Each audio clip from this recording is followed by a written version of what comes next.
তো দেখো ধুদুলটা এতটাই কচি, দেখো একদম পুরো ঝিঙের মতন লাগছে দেখতে।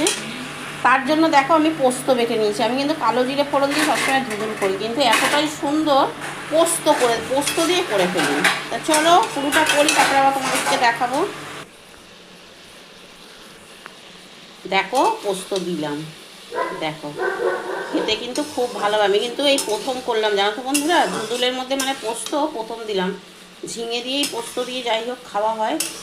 আর ধুদুলে আলু দিইনি, কে জানে, তাহলে একটু একটা আলু দিলে আরও বেশি ভালো হতো খেতে। তা দেখো আর একটু আমি মিষ্টি দিয়ে দিলাম। ধুদুল যদিও মিষ্টি, কিন্তু পোস্ত তো একটু মিষ্টি মিষ্টি হলেই ভালো হবে। আর অনেকগুলো লঙ্কা দিয়েছি, একটু ঝালও মনে হয় হয়ে গেছে। তা চলো তোমরা কে কে ধুদুল কীভাবে খেয়েছো একটু কমেন্টে জানিও। আমি কিন্তু প্রথমবার পোস্ত দিয়ে করলাম, জানি না কেমন খেতে হবে। তা তোমরাই বলো ধুদুল পোস্ত কেমন লাগবে খেতে। চলো সবাইকে টাটা ও শুভ দুপুরের শুভেচ্ছা ও ভালোবাসা রইল।